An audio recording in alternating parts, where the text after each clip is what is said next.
Everyone, আসসালামু আলাইকুম। This is miss Shrabani. চলে আসলাম নতুন একটি ব্লগ ভিডিও নিয়ে। এটা কি গাছ বলেন তো? আশা করি সবাই থাম্বনেল দেখেই বুঝতে পেরেছেন এটা কি গাছ। যাই হোক, এটা লাগা মরিচ বা বোম্বাই মরিচ, যে নামেই বলি না কেন।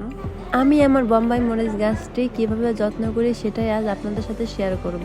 এখন যেহেতু বৈশাখ মাস, প্রচুর রোদ থাকে, তাই আমি প্রতিদিন পানি দেওয়ার চেষ্টা করি।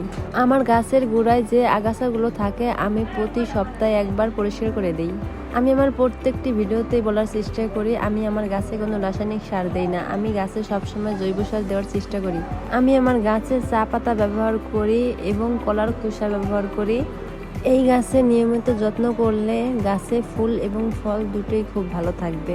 এই মরিচ গাছটি রোদে রাখাই উত্তম। এই গাছটি সেওয়া জায়গাতে রাখলে পাতা কুঁকড়ে যায়, তাই আপনারা চেষ্টা করবেন রোদে রাখার জন্য। আবার আরেকটা কারণেও এই গাছের পাতা কুঁকড়ে যেতে পারে, যেমন সাদা মাছির আক্রমণ এবং মাকড়সার আক্রমণ হতে পারে। তখন আপনার পাতার রসগুলোকে এই পোকাগুলো খেয়ে ফেলে। তাই আমি মাঝে মাঝে এই গাছে স্প্রে করি। আমার এই মরিচগুলো কিন্তু খাওয়ার উপযুক্ত হয়ে গেছে। এই মরিচটি ক্যালসিয়াম ও ভিটামিন থাকলেও প্রচুর ঝাল। এই মরিচে কিন্তু আছে ভিটামিন এ এবং ভিটামিন সি এবং প্রচুর পরিমাণে আয়রন।